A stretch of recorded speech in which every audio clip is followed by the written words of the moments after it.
Saudara pendengar sekalian, Radio Horor Indonesia segera dimulai.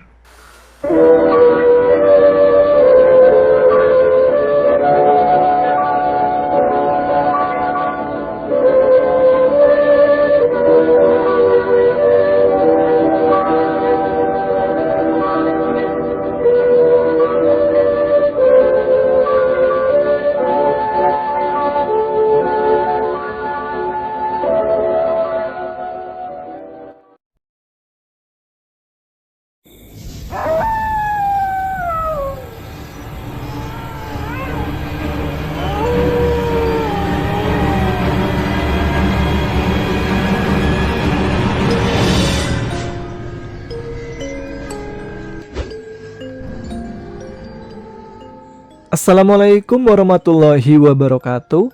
Jumpa lagi dengan saya Tama dalam Ada Apa Gerangan. Bagaimana kabar kalian? Semoga selalu diberikan kesehatan dan juga rezeki yang cukup.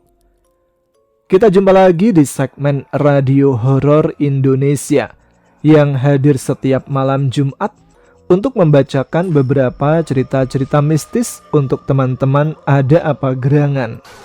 Bagi teman-teman yang mungkin ingin ceritanya saya bacakan di sini, kalian bisa kirimkan cerita kalian melalui email kami di adaapagerangan20@gmail.com.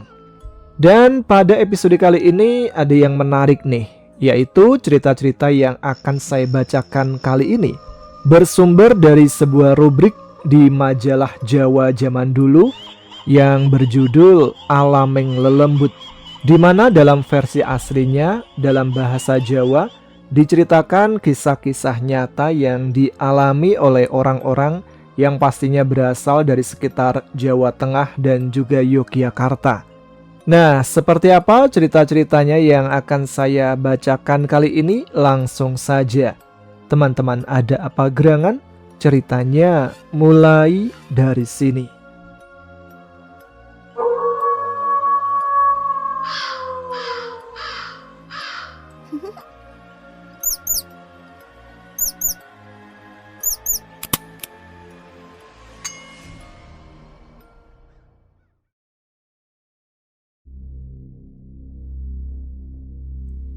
Ibuku sudah meninggal ketika aku kecil. Maka dari itu, aku pun dirawat oleh nenekku. Karena itulah, aku menyebut nenekku tidak dengan sebutan mbah, tapi simbok. Pada waktu itu, simbokku yang bernama Mbah Amat mencari nafkah dengan menjadi pemasak dan penjual nasi putih. Hanya nasi putih dalam jumlah besar, atau disebut sebagai juru adang kawentar. Maka dari itu beliau sering dipanggil keluar kampung. Meskipun demikian, simbok juga memelihara kambing dan ayam. Menjadi juru masak di masa itu sangat prihatin dan susah sekali, karena alat memasaknya juga masih tradisional menggunakan kompor kayu. Proses dan caranya juga lama dan membutuhkan tenaga yang kuat, tapi bayarannya hanya sedikit. Kalau di zaman sekarang, tentu peralatannya sudah canggih, seperti menggunakan magicom atau rice cooker. Tinggal dicolok ke listrik, maka nasi bisa langsung jadi. Pada suatu hari, simbok diminta untuk mengantarkan nasi ke kampung tukangan. Kebetulan orang yang membeli bernama Bu Sandi, yang hendak mengadakan acara pernikahan anak bungsunya. Karena Pak Sandi dan Bu Sandi adalah orang yang cukup berada, maka acaranya digelar selama 2 hari. Tapi tidak hanya menyediakan nasi, simbok juga diminta bantuan rewang di acara tersebut, karena upahnya juga lumayan. Selama 2 hari itulah, simbok harus pulang tengah malam terus. Aku pun diminta untuk menjemput dan menemaninya pulang. Pada masa itu, jarak kampung tukangan dengan kampungku tidak terasa jauh. Nanti malam jemput simbok jangan malam-malam ya. Di sana duduk-duduk saja sama istirahat. Begitu kira-kira pinta simbok kepadaku. Aku pun menyanggupinya. Singkat cerita, di hari pertama, datanglah aku menjemput simbok ke kampung tukangan. Di sana aku menunggu simbok bekerja. Dan baru jam 12 malam, simbok bisa pulang. Di malam Kamis Wage itu tidak ada kejadian apa-apa. Aku dan Simbok sampai di rumah untuk selanjutnya tidur. Pada malam selanjutnya, di hari terakhir bekerja untuk acara Bu Sandi, seperti malam kemarin, aku pun menjemput Simbok.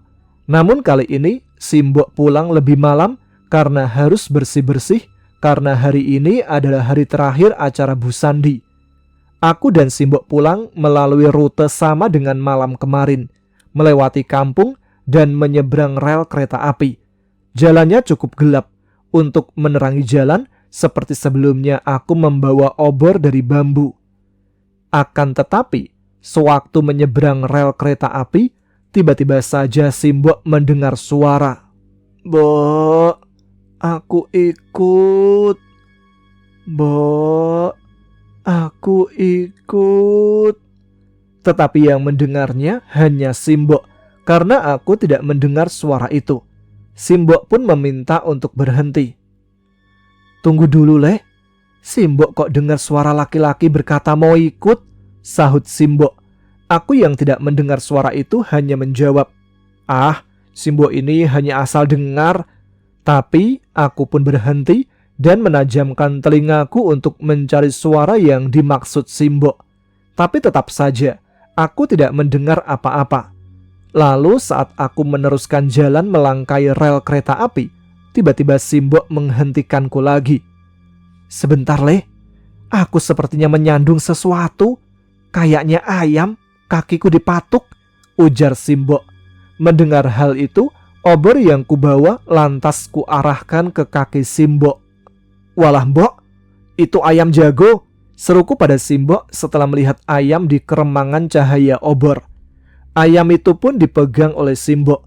Anehnya, ayam itu tidak berontak sama sekali ketika dipegang dan dibawa. "Ini, Leh, wadah nasi ini bawain, ayamnya aku yang bawa," ujar Simbok kepadaku. Aku pun menurut dan kami terus berjalan melintasi rel kereta api ke arah utara.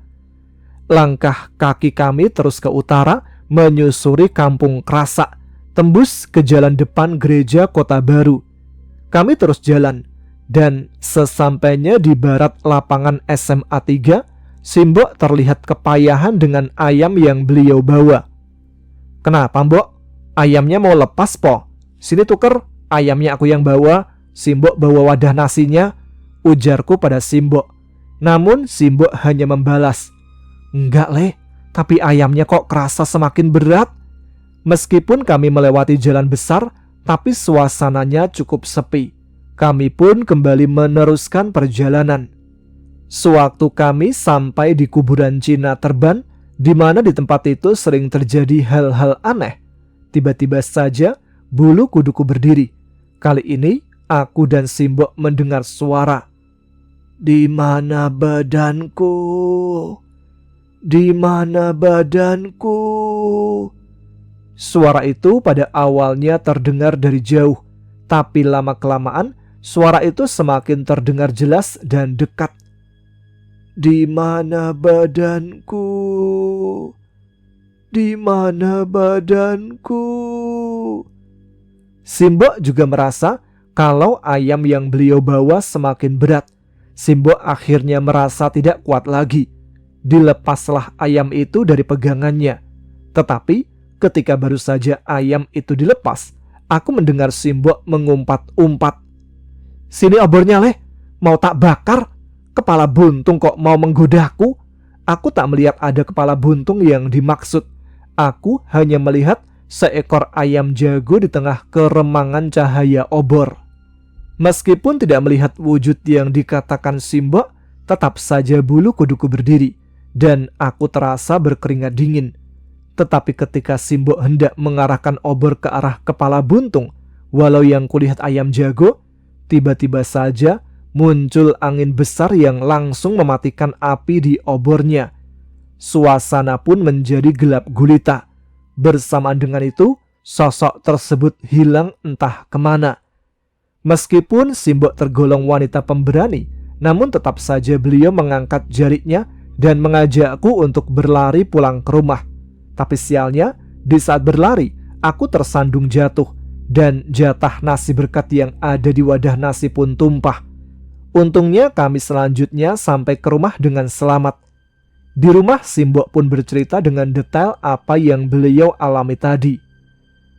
Hari-hari berikutnya, tepatnya di hari Minggu, Pak Sandi dan Bu Sandi datang ke rumahku untuk memberikan uang upah hasil kerja Simbok membantu acaranya. Di kesempatan itu, Simbok bercerita tentang kejadian yang dialami pada malam itu. Bu Sandi yang mendengarnya terlihat merasa terenyuh. Pak Sandi lantas bercerita kalau belum ada 40 hari sebelumnya terjadi sebuah kecelakaan di mana ada orang yang terlindas kereta api hingga tewas di tempat aku dan Simbok melintas malam itu.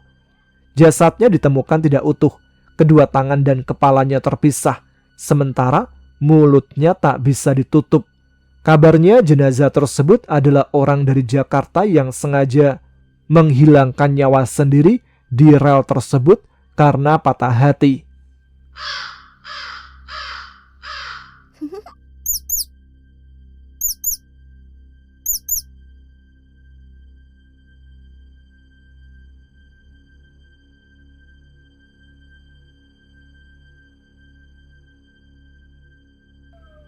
Kisah selanjutnya dialami oleh Kadir bersama istrinya yang bernama Tini sekitar tahun 2008 lalu. Kadir dan Tini saat itu baru memiliki anak satu yang masih kecil. Maka dari itu, setiap bepergian, sang anak pasti selalu diajak. Rumah Kadir ini kebetulan berhadapan dengan sebuah rumah kosong milik almarhum Mbah Temo. Sewaktu masih hidup, Mbah Temo ini terkenal sebagai orang kaya yang konon menurut para tetangga merupakan hasil ilmu pesugihan. Setelah Mbah Temo dan istrinya meninggal, rumah itu pun dibiarkan kosong karena mereka tidak memiliki anak. Saudara-saudaranya pun tidak ada yang berani menempati karena rumah yang terbuat dari kayu jati itu terasa angker. Yang mengherankan, puluhan tahun tidak ditempati, rumah itu tetap terlihat kokoh, tidak rusak. Pada suatu hari, saat jam 7 malam, Kadir dan Tini tengah berdandan. Mereka hendak pergi kondangan ke tempat temannya. Kadir yang lebih cepat berdandan daripada Tini pun menunggu sambil melihat TV. Setelah itu, Tini pun keluar kamar dengan menggendong anak mereka. Melihat hal itu, Kadir pun segera bergegas membuka pintu untuk mengeluarkan motor dari dalam rumah. "Lampu di kamar itu dimatikan aja, Pak. TV-nya juga dimatikan," saut Tini pada suaminya. Kadir pun segera melakukan apa yang diminta istrinya. Singkatnya, mereka lalu segera berangkat pergi kondangan. Lalu setelah selesai menghadiri acara kondangan, mereka bertiga pun kembali ke rumah. Mereka bertiga tiba di rumah sekitar jam setengah 10 malam. Saat membuka pintu rumah dan memasukkan motor, tiba-tiba saja Kadir pun kaget. Tampak TV di ruang keluarga masih menyala. "Bu, tadi TV-nya nggak dimatiin, Po?" tanya Kadir pada Tini. "Wela, tadi yang nonton terakhir sendiri kan Bapak, toh?" jawab Tini. "Lah iya, tadi itu udah tak matiin sekalian sama lampunya," gumam Kadir heran. "Bener, Pak, aku ingat TV-nya sudah Bapak matikan, tapi sekarang kok hidup lagi ya? Jangan-jangan ada maling?" ujar Tini cemas. "Hus, mana ada maling sibuk nonton TV? Kalau niat maling, mestinya langsung dibawa lari," balas Kadir. "Iya ya, tapi nggak ada jeleknya kita harus waspada. Maling sekarang itu nekat-nekat loh," gumam Tini makin khawatir. Kemudian bulu kuduk Kadir pun merinding. Di ruangan itu tercium bau kemenyan yang dibakar. Kadir teringat kalau tadi TV sudah dimatikan. Ia juga melihat sekarang kalau acara di TV kebetulan adalah tayangan misteri yang menampilkan sosok-sosok hantu pocong. Ia lalu berinisiatif mengganti channel melalui remote. Tetapi saat memindah-mindah channel, acara TV yang muncul selalu tidak jauh dari tayangan sosok-sosok menyeramkan seperti kuntilanak, tuyul, genderuwo, dan sebagainya. "Loh Bu, ini acara TV kok sama aja, semua isinya hantu," Gimana ini? Ujar Kadir. Tini pun juga tidak heran dan tak bisa menjawab. Karena hati merasa tidak enak, TV pun buru-buru dimatikan. Hanya saja lampu di ruangan itu tetap dibiarkan menyala. Mereka pun memilih untuk menghiraukan hal itu dan pergi tidur. Singkat cerita, keesokan paginya, keluarga Kadir pun beraktivitas seperti biasa. Dan saat Kadir hendak melihat berita dengan menyalakan TV, ia kembali heran. Acaranya masih sama, seputar acara yang menampilkan sosok-sosok menyeramkan. Kebetulan, lagi-lagi sosok pocong yang menjadi bintang di acara tersebut. Dipindah-pindah, acaranya juga masih tetap sama. Karena heran, ia lalu mematikan TV tersebut. Ia berpikir kalau TV miliknya itu rusak. Akhirnya siang itu ia pun membawa TV-nya ke tukang reparasi. Jawaban tukang reparasi itu juga mengherankan, karena dikatakan kalau TV-nya baik-baik saja, tidak rusak sama sekali. Tayangan acaranya pun tampak normal-normal saja begitu dinyalakan. Kadir yang merasakan hal tidak beres itu, akhirnya memilih untuk sekalian membeli TV baru. Toh dipikir-pikir, TV-nya sudah beberapa tahun dibeli. Entah mengapa setelah membeli TV baru, ia berinisiatif untuk meletakkan TV lamanya itu di dalam rumah Mbah Temo yang kosong tersebut. Dan setelah hal itu dilakukan, tayangan TV di rumah Kadir tidak pernah ada masalah. Yang mengherankan, terkadang di tengah malam terdengar suara orang-orang ramai berbicara dan bercanda dari arah dalam rumah Mbah Temo. Entah itu suara dari TV lama atau memang ada yang asik ramai-ramai menonton TV. Apa memang makhluk halus juga suka menonton TV?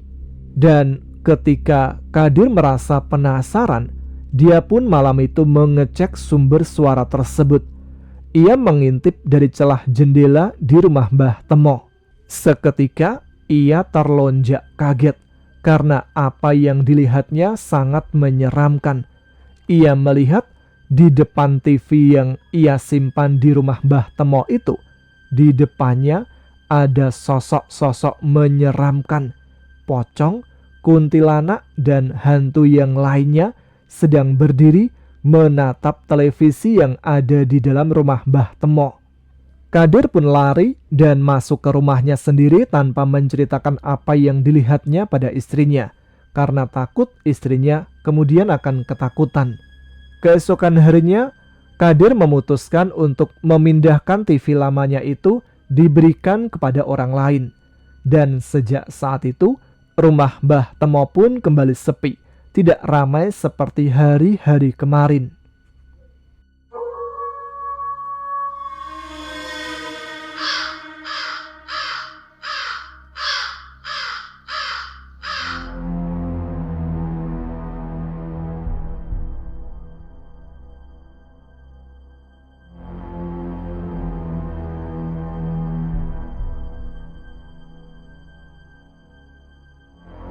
Alam gaib itu memang ada, meskipun terkadang sulit untuk dibuktikan.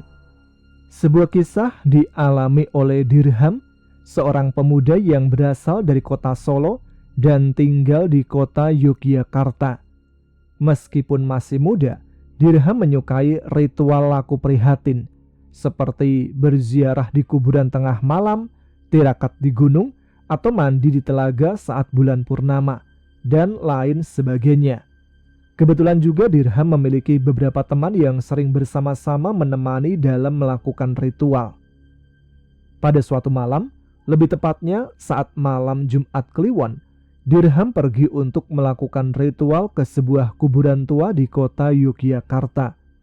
Ritual yang dilakukannya adalah mengirim doa pada leluhur dan merupakan salah satu tradisi Jawa. Memang menurut cerita banyak orang, kuburan tua yang dimaksud itu terkenal angker. Tidak semua orang berani memasukinya saat malam hari. Tetapi Dirham sendiri ingin membuktikan apakah tempat itu memang benar-benar angker atau hanya kabar burung semata. Kala itu Dirham tidak pergi sendiri. Ia bersama temannya. Sebut saja namanya Edwin. Mereka pergi dengan maksud mengirim doa bagi para leluhur yang dikuburkan di sana. Singkat ceritanya, sesampainya di kuburan tersebut, Dirham dan Edwin berpencar. Mereka bersamadi di tempat terpisah. Kuburan tua tersebut memang cukup luas, sehingga suasana terasa sangat sepi. Terlebih keadaannya cukup gelap. Memang sejak masuk kuburan tua itu, Dirham dan Edwin sudah merasakan hawa aneh. Namun keduanya memilih untuk tidak menghiraukannya. Sebelum mereka memulai ritual semedi di masing-masing tempat yang berbeda, Edwin berkata pada Dirham, "Dir, aku ada di pojok utara barat.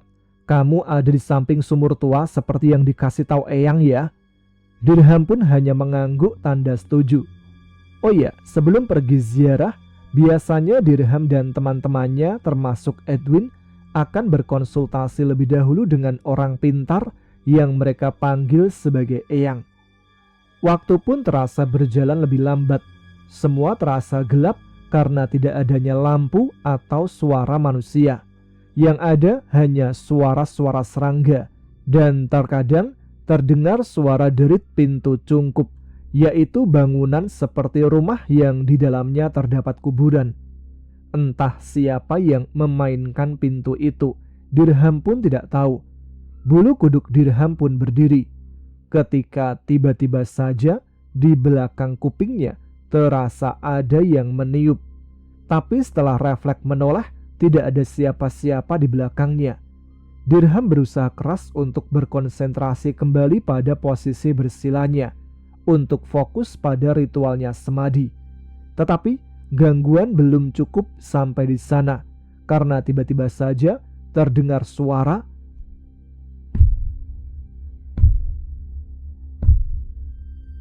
yang terdengar hingga 3 kali. Tetapi tidak ada hal yang aneh begitu ditolah-toleh oleh Dirham. Untuk menghilangkan rasa takut, Dirham lantas berdiri sebentar. Ia terpikir untuk pindah lokasi semedi lebih dekat ke sumur tua. Tetapi sebelum tiba di sumur yang dituju, samar-samar di kegelapan malam, Dirham melihat seseorang yang tengah duduk di dekat cungkup. Hatinya pun berangsur-angsur tenang. Wah, ada temannya, gumamnya pelan. Tetapi belum ada sekian detik Dirham bergumam, orang duduk itu tampak bangkit dan menoleh ke arah Dirham.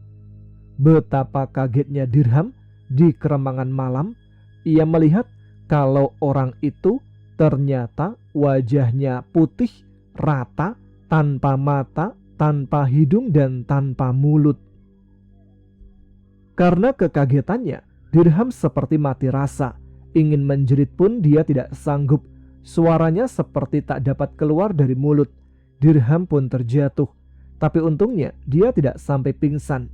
Dan tak lama kemudian, sosok bermuka rata itu pun menghilang. Setelah mengumpulkan tenaga, singkatnya Dirham pun berlari kecil menuju arah Edwin. Ia segera mengajaknya pulang, walaupun Edwin juga tidak mengerti. Tetapi Edwin hanya menurut saja mendengarnya. Lalu barulah di jalan Dirham menceritakan kejadian yang ia alami. Memang antara percaya atau tidak, tetapi menurut cerita turun-temurun dari warga sekitar, kuburan tersebut termasuk dalam kategori gawat untuk tingkat energi negatif. Dan Dirham pada akhirnya berhasil membuktikannya.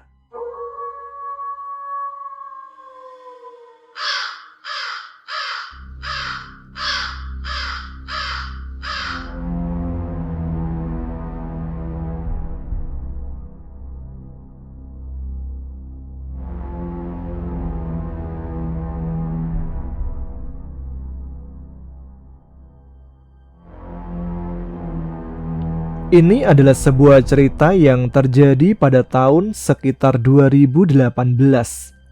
Cerita ini dialami oleh Galih. Dia bersama 3 orang temannya, kita sebut saja namanya Adi, Bella, dan Salsa.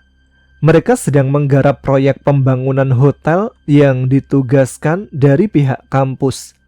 Kebetulan, Galih ini adalah ketua grup kelompok itu. Begitu ditawari proyek ini, mereka pun mengiyakan dan pikir mereka ini adalah proyek yang lumayan besar. Dalam artian bisa mendapatkan uang yang cukup besar ketika ikut di dalam proyek itu. Apalagi perkiraan proyek berjalan selama 4-6 bulan.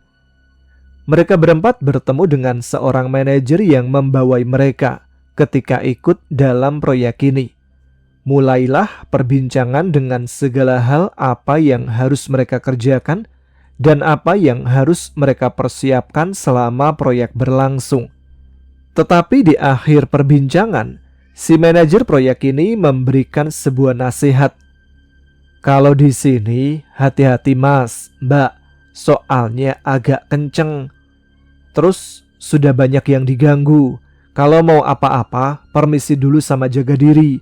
Apalagi Mas Galih jadi leader, harus bisa jaga teman yang lain ya mas. Tentu saja kata kenceng yang dimaksud adalah hal-hal yang bersifat gaib. Galih memang orang yang antara percaya dan tidak percaya dengan hal-hal gaib.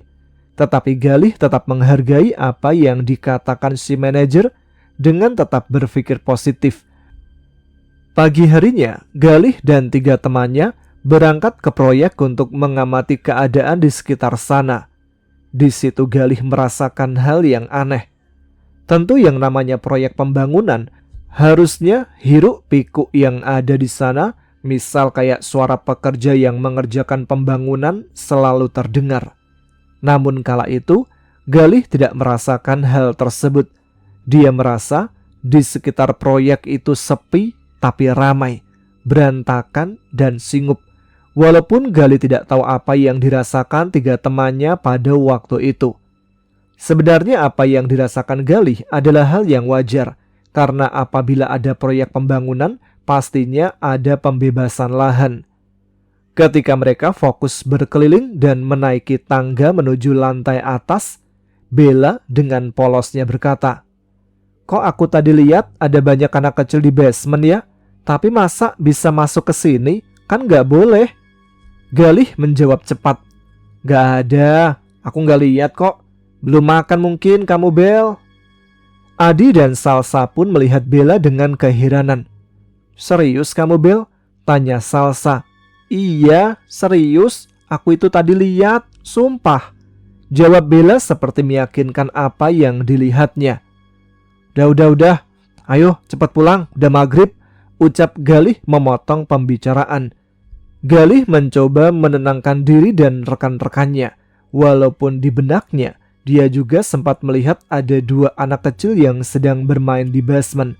Tetapi dia berpikir positif kalau itu adalah anak dari atasan proyek yang sedang ada di situ. Tetapi sesampainya mereka di lantai paling atas, keadaan mulai berubah. Yang awalnya suasana seperti sunyi berubah menjadi keramaian. Lalu lalang pekerja, suara dentuman palu, seperti suara proyek sewajarnya yang mereka lihat di atas. Galih merasa suasananya sangat berbeda 180 derajat. Ia berpikir apakah ini yang dimaksud oleh manajernya pada waktu itu. Tapi Galih tidak buru-buru untuk memutuskan segala sesuatunya, karena ia rasa keadaan masih bisa dilogika. Lalu singkat cerita, pulanglah mereka ke kos masing-masing. Pagi harinya mereka kembali bertemu dan bercerita. Ternyata Bella dan Galih bermimpi hal yang sama.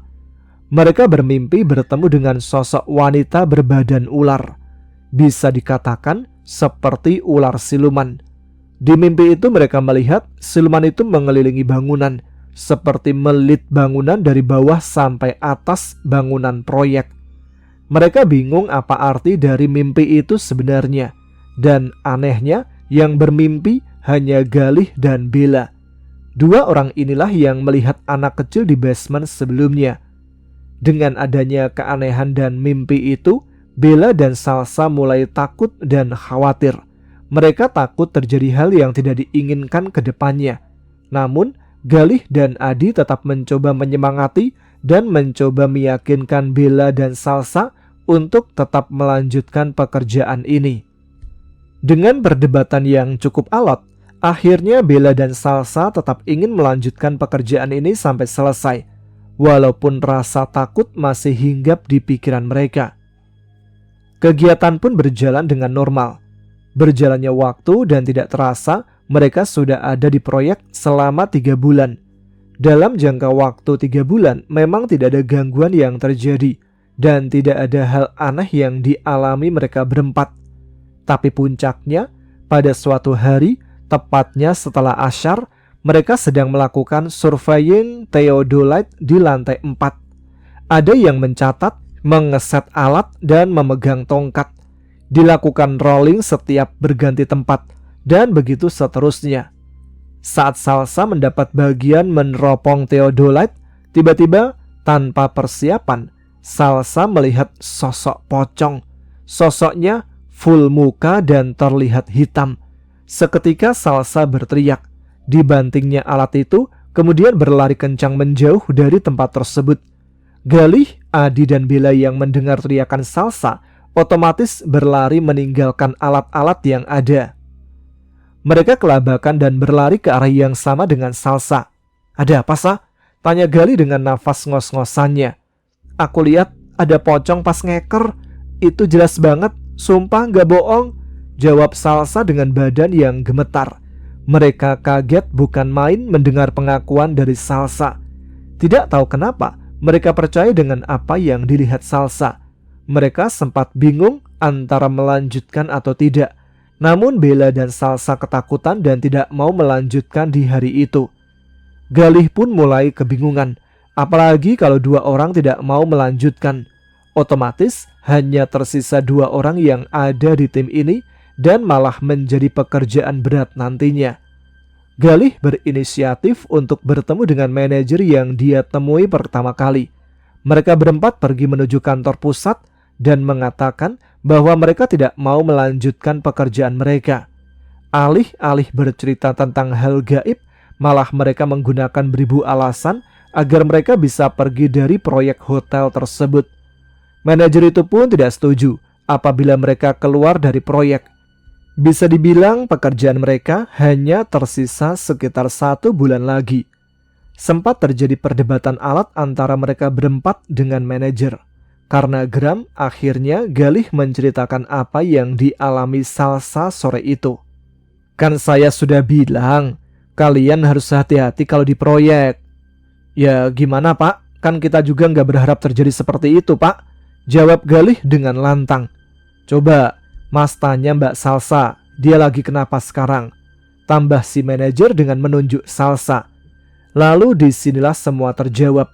Ketika Galih bertanya ke Salsa, ternyata di hari itu dia sedang datang bulan. Dan dijelaskan oleh sang manajer kalau itulah yang membuat Salsa melihat sosok pocong tersebut. Dijelaskan pula, kejadian ini tidak hanya terjadi 1 kali, bahkan sudah 5 kali terjadi. Galih meminta solusi agar tetap nyaman selama pengerjaan. Akhirnya diputuskan Bella dan Salsa tidak ikut proyek sampai Salsa selesai datang bulan. Dan diutuslah 2 orang pekerja senior untuk menemani Galih dan Adi selama pengerjaan proyek agar pekerjaan mereka bisa selesai. Pada malam harinya, di hari yang sama, sekitar jam 11 malam, ada kegiatan pengecoran di proyek hotel tersebut. Galih sebenarnya sedikit takut kembali ke proyek setelah kejadian Salsa sore itu.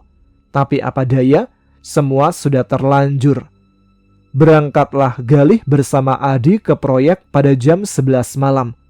Akan tetapi, sesampainya di sana, proyek sepi, tidak ada orang sama sekali. Dia pikir pengecoran tidak jadi dilakukan malam itu. Dia pun menghubungi senior dan manajer, namun tidak ada jawaban sama sekali. Benar saja, setelah beberapa jam menunggu, datanglah para senior dan petinggi ke tempat proyek. Ternyata beberapa divisi melakukan rapat darurat dan tidak jadi melakukan pengecoran malam itu dikarenakan kendala dari tempat. Lucunya, ada salah seorang mendekat ke Galih dan Adi. Dia adalah salah seorang senior dari proyek tersebut. Dia kemudian bertanya di mana mereka melihat sosok pocong itu. Galih sedikit bingung. Ini orang kok bisa tahu ya? Ternyata di tengah pembahasan rapat, sempat ada pembahasan tentang apa yang dialami Salsa sore itu. Tetapi semua orang menganggap itu hal biasa dan sudah biasa terjadi. Bergantilah kegiatan pengecoran dengan pembahasan hal gaib yang ada selama pengerjaan proyek.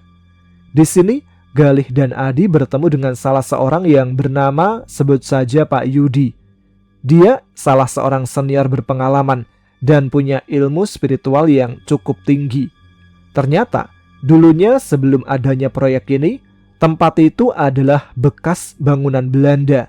Dan ternyata saat masih menjadi bangunan Belanda, sering terjadi gesekan gaib di tempat tersebut. Banyak orang yang melihat ada sosok noni-noni Belanda. Noni Belanda ini juga pernah merasuki salah seorang pekerja ketika penggalian pondasi. Bahkan membuat pekerja itu kerasukan selama 2 minggu. Akhirnya didatangkan Pak Yudi untuk menetralisir keadaan. Tidak hanya itu, 10 orang pekerja pernah bermimpi hal yang sama, yaitu bermimpi bertemu dengan sosok wanita berbadan ular seperti yang dialami Bella dan Galih di awal cerita. Wanita ular ini memang menjadi bahan perbincangan selama ini, bahkan dianggap sebagai ratu. Jadi tidak heran banyak yang bermimpi bertemu dengan wanita berbadan ular itu. Di tangga darurat juga ada sesosok gendruwo yang sering menjahili pekerja, seperti barang hilang dan barang yang berpindah dengan sendirinya. Menurut penuturan Pak Yudi, dialah yang mengontrol agar tidak terjadi gesekan gaib selama proyek berlangsung. Walaupun beberapa kali masih kecolongan karena dia lebih sering di luar daripada di lapangan. Pak Yudi juga menyarankan agar Galih, Adi, Salsa dan Bella tetap melanjutkan pekerjaan mereka dengan ditemani Pak Yudi agar mereka merasa aman. Dan diberilah sebotol air yang dijampi-jampi. Kemudian disarankan diminum agar tidak diikuti sosok yang ada di sana. Pada keesokan harinya, Galih dan Adi bertemu Salsa dan Bella untuk memberikan sebotol air dari Pak Yudi dan menjelaskan bahwa mereka akan ditemani Pak Yudi sampai pekerjaan selesai. Tanpa pikir panjang, Bella dan Salsa setuju, karena di pikiran mereka saat itu, yang paling penting mereka segera menyelesaikan proyek dan segera pergi dari sana. Namun, alih-alih keadaan mulai tenang, malam sebelum bertemu Pak Yudi, Adi secara terang-terangan menceritakan bahwa dia pernah melihat sosok wanita tanpa muka di basement. Lebih tepatnya, sosok itu berada di kamar mandi. Awalnya dia berpikir itu adalah boneka. Ketika dia mendekati boneka itu, tiba-tiba boneka itu melayang dan menembus ke lantai atas. Namun Adi pada waktu itu tidak berani bercerita ke Galih karena takut membuat keadaan menjadi semakin rumit. Dan Adi juga bercerita ketika di pertengahan bulan dia tiba-tiba muntah darah tanpa ada sebab yang pasti. Galih pun geram, kenapa si Adi tidak mengatakan apa yang dialaminya selama ini. Tetapi Adi punya alasan agar tidak muncul kepanikan di antara yang lainnya. Singkat cerita, mereka berempat segera berangkat ke proyek dan mencari Pak Yudi. Di situ Adi menceritakan semua yang dialaminya. Lalu disuruhlah Adi untuk duduk bersila dan mengucapkan surah Al-Fatihah. Kemudian tangan Pak Yudi memegang pundak Adi dan menarik sesuatu dari punggungnya. Tiba-tiba Adi muntah dan mengeluarkan sarapan warmindo dari mulutnya. Pak Yudi menjelaskan, Adi ini memang punya daya tarik berbeda dari yang lain. Makanya Adi bisa sampai muntah darah karena menahan energi negatif terlalu lama. Insya Allah, habis ini sudah nggak kenapa-napa kok, Dek. Sudah, kalian lanjutkan saja, saya pantau dari bawah.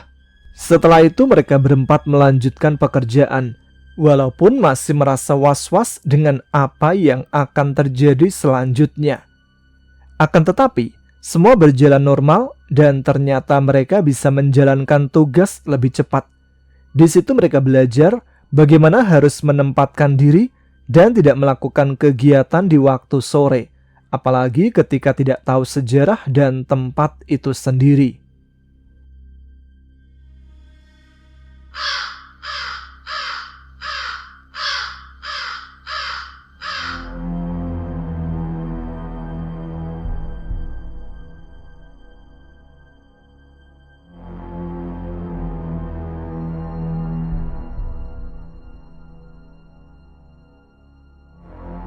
Kisah berikut dialami oleh seorang pemuda bernama Anto. Sebelum mengalami kejadian gaib, Anto sendiri ini merupakan orang yang tidak percaya akan hal tersebut. Bahkan karena ketidakpercayaannya, ia pernah berdebat dengan teman sekolahnya. Padahal sebenarnya Anto tinggal di rumah yang tergolong kuno karena masih peninggalan kakek buyutnya. Rumah tersebut memiliki banyak kamar, dan para tetangga banyak yang bergosip bahwa rumah tersebut tergolong angker. Lebih-lebih, rumah itu selalu sepi di siang hari, karena bapak dan ibunya Anto selalu sibuk bekerja di siang hari. Keluarga Anto hanya berkumpul bersama di malam hari saja. Tetapi, di samping kiri rumah tersebut, terdapat sebuah lahan kebun yang cukup gelap dan sepi apabila waktu malam hari. Di batas kebun dan rumah itu terdapat sebuah sumur tua yang dipercaya bahwa penunggunya adalah sosok kakek-kakek. Banyak tetangga yang melihat sosok kakek yang membawa tongkat teken saat melintas di jalan depan sumur tersebut. Yang sering terlihat adalah sang kakek berjalan ke arah sumur lalu menghilang tiba-tiba. Namun, sekali lagi, waktu itu Anto belum percaya dengan cerita-cerita para tetangganya. Akan tetapi, pada suatu malam, akhirnya Anto mengalami kejadian yang berada di luar nalar. Dia akhirnya melihat sosok wanita terbang berbaju putih di daerah kebun samping rumah. Ia melihatnya saat tengah membuka jendela kamar karena hawa yang kebetulan sumpek. Kebetulan jendela kamarnya menghadap ke arah kebun kosong tersebut. Akan tetapi, Anto menganggap hal itu hanya halusinasi atau mimpi karena terlalu banyak menonton film horor di televisi. Ia pun menganggap lalu hal tersebut. Anto pun memilih untuk melanjutkan aktivitasnya seperti biasa. Pada malam kedua, lagi-lagi saat Anto membuka jendela kamar karena sumpek, tiba-tiba saja ia melihat wanita terbang itu lagi. Kali ini Anto memperhatikannya bahwa wanita berbaju putih itu terbang ke arah sumur tua di samping rumahnya. Anto pun cukup kaget melihat keadaan itu. Ia diliputi rasa penasaran, tetapi di sisi lain, ia mencoba untuk menghiraukan hal tersebut. Ia memilih melanjutkan aktivitas seperti biasanya. Hingga pada malam ketiga, Anto kali ini sengaja membuka jendela kamar di waktu-waktu yang sama seperti 2 malam yang lalu. Dan benar saja, lagi-lagi ia melihat sosok wanita terbang itu lagi. Namun kali ini, sosok tersebut tidak terbang sendiri. Ada 2 sosok anak kecil berbaju putih mengikutinya terbang di belakang. Ketiga sosok itu terbang ke arah sumur tua itu lagi. Selepas kejadian aneh yang dialaminya, Anto bisa percaya kalau sejatinya alam gaib itu memang ada. Lebih-lebih ia membuktikan kalau ada makhluk gaib yang datang. Tentu badan manusia akan bereaksi dengan meremangnya bulu kuduk. Memang yang namanya pengalaman gaib sangatlah sulit untuk dibuktikan, tetapi bisa dirasakan.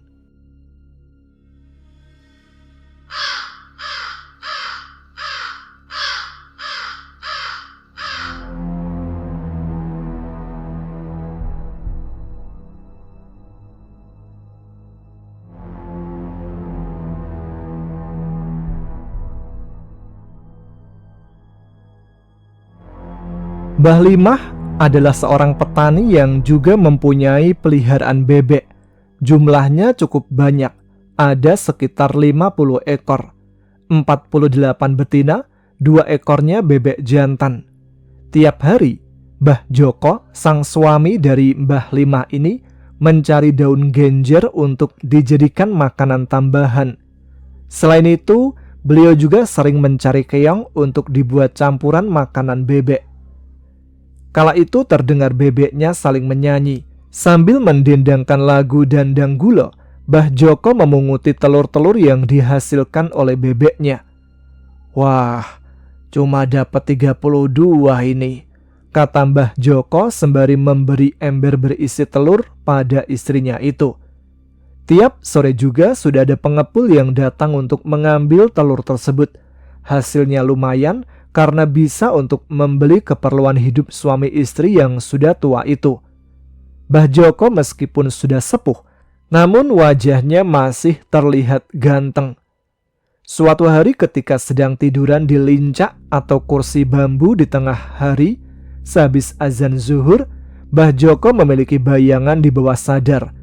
Melalui mata batinnya, ia melihat ada sesosok gaib mendekatinya.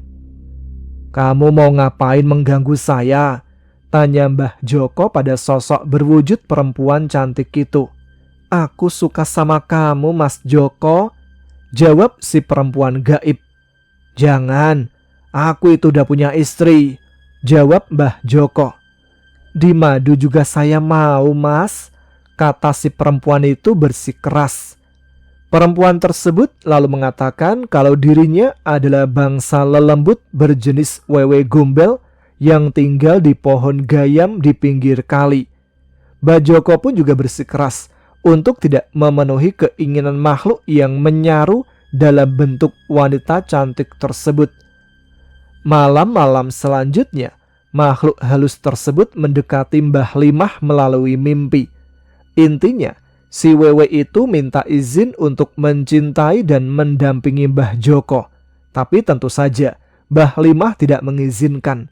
Saking jengkelnya, Mbah Limah kemudian mengencingi pohon gayam yang ia duga sebagai tempat tinggal wewe tersebut. Tidak lama kemudian, terdengar suara entah dari mana. "Waduh, bau," kata si wewe yang lantas pergi entah kemana dan tak pernah lagi mengganggu Mbah Joko dan Mbah Limah.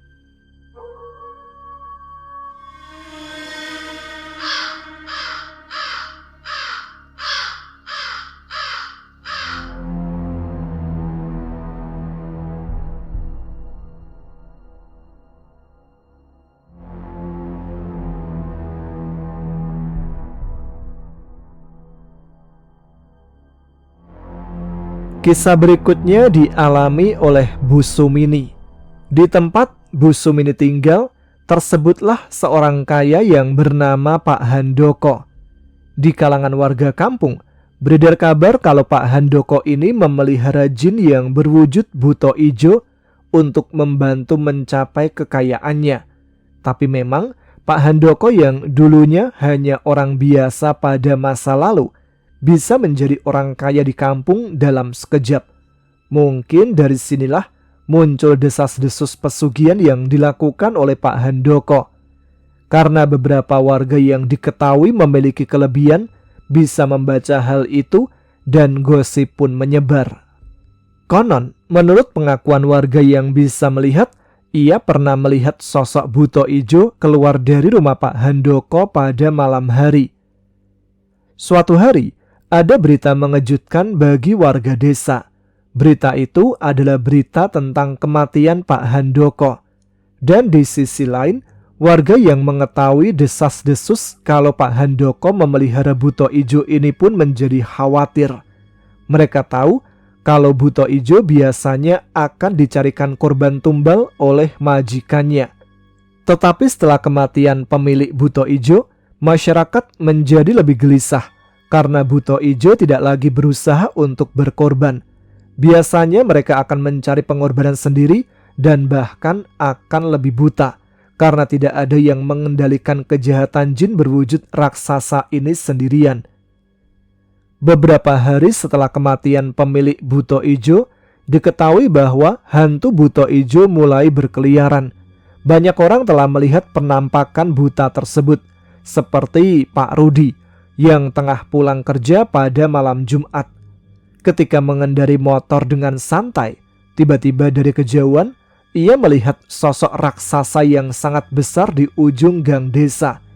Kontan saja Pak Rudi pun lari tunggang langgang meninggalkan motornya menuju pos ronda tempat para bapak-bapak desa berkumpul. Ia baru bisa mengambil motor ketika ditemani oleh bapak-bapak tersebut. Dan ternyata tidak hanya Pak Rudi. Beberapa bapak-bapak tersebut juga menceritakan kalau saat keliling patroli ronda, mereka beberapa kali melihat sekelebatan bayangan berbentuk raksasa. Puncak teror jin buta ijo ini dialami oleh Bu Sumini. Pada suatu malam, waktu itu Sumini tengah sendirian berada di rumah. Untuk mengusir rasa sepi, ia pun menonton televisi di ruang keluarga. Namun tiba-tiba, ketika ia mulai tenang, ia melihat ada serangkaian rambut di sudut rumah. Karena merasa ketakutan, Bu Sumini ini pun lalu bergegas bangkit untuk memasuki kamar tidurnya. Namun pada saat itu juga, hantu buta ijo ikut memasuki kamar tidur dan mencoba menyerang Bu Sumini. Serangan itu mengerikan karena buta ijo juga mencoba menggigit leher Bu Sumini dan berhasil menggigit walau kena bahunya. Di tengah ketakutannya, Bu Sumini lalu membaca doa, membacakan ayat kursi. Mungkin karena panas mendengar doa yang dibaca, sosok buta ijo itu lalu melepaskan gigitannya dan menghilang tiba-tiba. Pada saat itu Bu Sumini menyadari bahwa bahunya sangat sakit, walaupun tidak ada bekas luka yang terlihat. Sambil menangis, Bu Sumini meminta bantuan keluar rumah. Akhirnya para warga pun berhamburan keluar mendengar teriakan Bu Sumini. Melihat kondisi Bu Sumini yang pucat, orang-orang pun khawatir. Setelah diinterogasi dengan hati-hati, Bu Sumini bercerita kalau dia baru saja diserang oleh sosok buta ijo. Tanpa pikir panjang, Sumini dibawa ke rumah seorang warga desa yang memiliki kelebihan untuk menyelesaikan masalah. Tidak lupa tetua desa juga dihadirkan di sana. Singkat ceritanya, diperoleh keterangan bahwa luka Bu Sumini tidak dapat diobati dengan obat biasa. Setelah ditangani oleh orang pintar desa itu, Bu Sumini dapat kembali normal fisiknya. Kejadian itu sangat mengerikan dan hampir membunuh Bu Sumini andai kata ia tidak membaca doa. Karena sudah meresahkan, para warga sepakat untuk mengundang seorang kiai dari desa lain untuk membantu penangkapan sosok itu. Dan akhirnya, singkatnya setelah berbagai upaya supranatural, buta ijo yang berkeliaran ditangkap dan dilemparkan ke laut selatan untuk menghindari insiden serupa. Buta ijo itu konon katanya kebingungan ketika tidak ada lagi yang menyediakan tumbal saat majikannya sudah meninggal.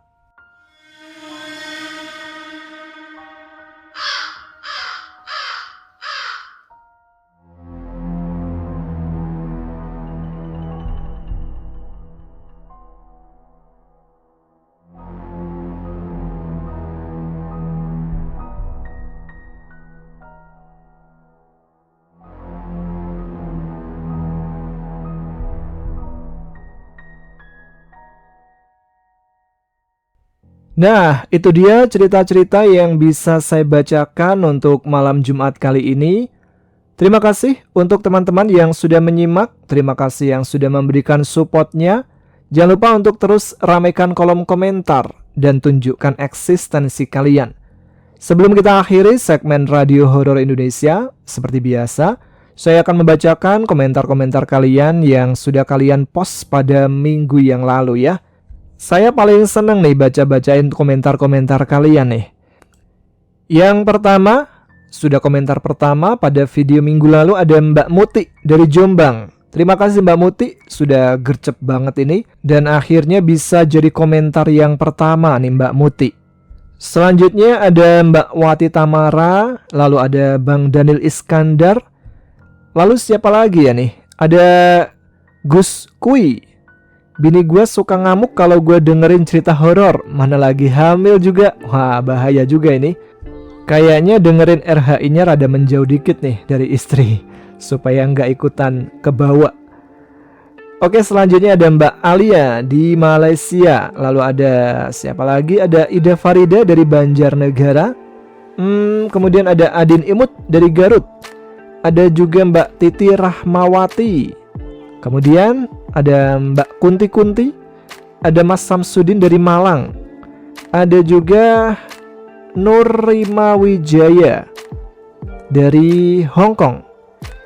Lalu siapa lagi? Ada Mimi Gemoy dari Hong Kong, Arema hadir. Udah lama nih nggak komen, tapi selalu setia mendengarkan suara Mas Tama. Terima kasih Mimi Gemoy udah selalu absen. Lalu ada Mbak Teguh Lisyanti. Waalaikumsalam warahmatullahi wabarakatuh Mas Tama. Nitip salam dong buat adik bungsu saya yang ada di Jepang. Semoga mendengar radio RHI FM ya. Jaga kesehatan, pakai jaket yang tebal karena lagi musim dingin. Buat keponakanku yang cantik yang ada di Korea, semangat dan jaga kesehatan. Buat Mas Tama, terima kasih sudah membaca komentar Teguh yang ada di Hong Kong. Wah, ini saudara-saudaranya pada pencar-pencar semua nih ya. Semangat aja deh pokoknya buat teman-teman dimanapun kalian berada. Berjuang untuk cita-cita, mantap ya. Lalu ada siapa lagi nih? Ada Mbak Laili Kusumawati yang ada di Batam. Ada Mas Takyun dari Losari, Cirebon ya. Ada juga Raftel dari Banjarnegara. Ada Nevisai. Salam sehat buat semuanya pendengar RHI FM. Ada siapa lagi? Ada Junaidi Somat yang ada di Gubuk. Ada juga Mbak Tuti Winingsih dari Cipondoh. Ada Mbak Sandra Airlangga, Mbak Rumiati dari Medan. Ada Mbak Revasya. Siapa lagi? Ada Adelia Hasakanza ya, betul ya, dari Bali nih, dari Pulau Dewata. Selanjutnya ada Mbak Atin Mubarokah dari Purbalingga lagi. Lumayan banyak ya yang dari Purbalingga malam ini. Ada Nyonya Menir dari Cikarang. Selanjutnya ada Mas Iswandi dari Depok. Mbak Rina Liani dari Sukabumi, Pangles. Ada Ana Diana yang kayaknya baru nemu nih channel Ada Apa Gerangan Radio Horor Indonesia. Jadi selamat bergabung aja ya. Pokoknya setiap malam Jumat standby. Kita akan selalu siaran sekitar jam 9 malam. Ada siapa lagi? Ada Danang Sutowijoyo. Ada juga Bagus Sandriono. Kemudian Muhammad Yahya dari Cirebon. Mbak Dinaryanti. Ada juga Orang Normal. Penggemar lama nih Mas Tama, semoga kita semua panjang umur dalam keadaan sehat, jasmani dan rohani, serta diberi rezeki yang cukup. Salam dong buat pacar saya yang berjuang di negeri orang Taiwan. Sehat selalu, sukses terus Ada Apa Gerangan. Amin, terima kasih dan salam untuk pacarnya ya yang ada di Taiwan. Ini kayaknya LDR nih jadinya. Pacarnya ikutan komen gak nih? Atau jangan-jangan biasa komen nih? Saya tahu nih kalau yang biasa komen ini pastinya. Ada siapa lagi? Ada Ari Nugroho yang ada di Cilanda.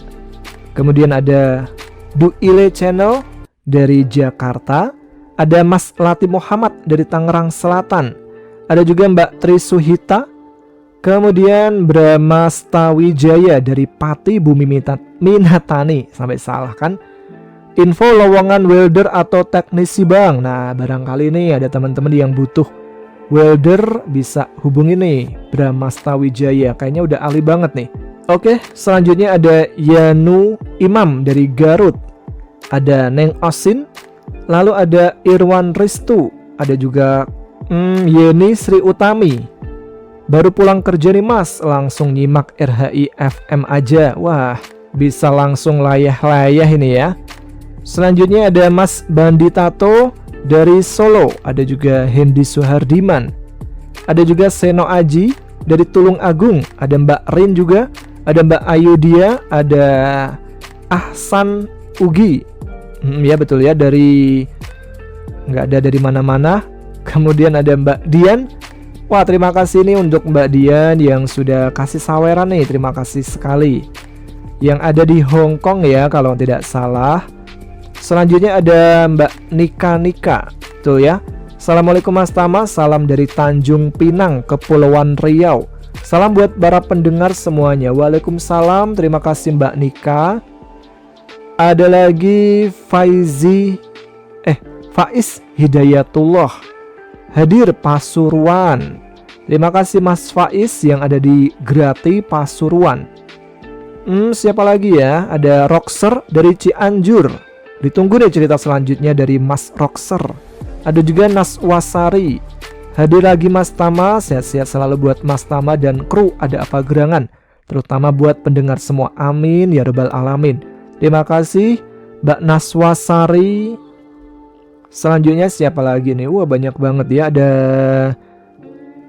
Mbak Asih yang ada di Solo, ada Mbak Tini, ada Ayu Rahayu di Makau, ada Mbak Miftahur. Lagi senggang nggak nih atau lagi ngurusin pasiennya lagi? Selanjutnya ada siapa lagi ya? Ada Uci Channel. Mau kirim cerita yang saya alamin Mas Tama, kisah ketindihan genderuwo dan jin tomang di tahun 2013 sampai 2019. Wah, seru nih. Ditunggu ya Mbak Uci. Kali ini ada siapa lagi? Ada Lala Lili. Almarhum mama saya juga sering ngalamin kejadian mistis selama kerja di rumah sakit di Surabaya, Mas. Kakak saya juga gitu, kerja di rumah sakit juga ngalamin hal mistis. Nah, bisa nih ditanyain ke mamanya atau kakaknya. Cerita apa aja yang bisa dikirimin, cerita apa aja yang dialamin lalu dikirimin ke sini. Nanti saya bacakan ya untuk minggu depan.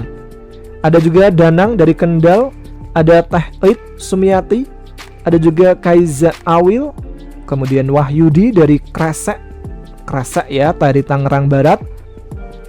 Ada juga siapa ini? Lutfianti, ada Candikar, ada inisial Y. Kemudian Purwanto Vivo, salam dari Pematang Reba, Bang Tama. Salam balik ya untuk Mas Purwanto. Ada juga Mbak Herlina Susanti. Kemudian Alma Mutia. Piye kabare Mas Tama? Alhamdulillah nggak pernah absen dengerin, selalu sukses ya. Amin, terima kasih Mbak Mutia yang sudah selalu dengerin ya. Ada siapa lagi nih? Ada Rama Atin, ada Berjuang, ada David Irfan, kemudian ada juga Andi Prayetno. Ada orang Purwodadi juga nih ternyata yang suka dengerin channel AAGC. Kirain cuma saya. Weh, jangan salah. Ayo yang dari Purwodadi langsung tunjukkan gigi, maksudnya tunjukkan jari di sini di kolom komentar. Kita lihat seberapa banyak orang Purwodadi di sini. Yang terakhir ada Mbak Jingga, dan masih banyak lagi nih kayaknya komentar-komentar yang udah malam juga nih, kalau dibacain bisa sampai subuh ini. Pokoknya terima kasih buat teman-teman yang udah meramaikan kolom komentarnya. Ini saya cek paling ramai emang ketika Radio Horor Indonesia nih ya. Pokoknya komentar terus, ramaikan selalu Radio Horor Indonesia. Jangan lupa juga untuk berikan hype ya untuk RHI FM, supaya channel ini khususnya RHI FM direkomendasikan oleh YouTube supaya bisa didengarkan oleh lebih banyak lagi teman-teman yang mungkin belum tahu ya, karena minim rekomendasi. Ya sudah, sampai sini dulu. Udah malam juga, saya Tama harus pamit. Kita jumpa lagi di episode selanjutnya. Kalau RHI FM kita tunggu sampai malam Jumat depan. Tapi besok pasti ada cerita-cerita lain yang setiap hari tayang, baik di Ada Apa Gerangan 1 atau Ada Apa Gerangan 2. Sebenarnya nggak pakai Ada Apa Gerangan 1 sih. Pokoknya karena Ada Apa Gerangan 2 jadi Ada Apa Gerangan 1 deh. Dan ingat, bagi teman-teman yang mungkin ada pengalaman mistis yang ingin dibagikan dan saya bacakan, kalian bisa kirimkan pengalaman kalian, tuliskan atau melalui pesan suara juga bisa ke email kami di adaapagerangan20@gmail.com. Sekian, terima kasih sekali lagi. Tetap semangat ya, jaga selalu kesehatan. Bagi yang sakit semoga segera diberikan kesembuhan. Bagi sekarang orang-orang atau teman-teman yang mungkin di tempatnya sedang ada musibah atau bencana, semoga segera pulih ya. Pokoknya sabar aja dan tetap semangat. Ya sudah, begitu aja. Wassalamualaikum warahmatullahi wabarakatuh.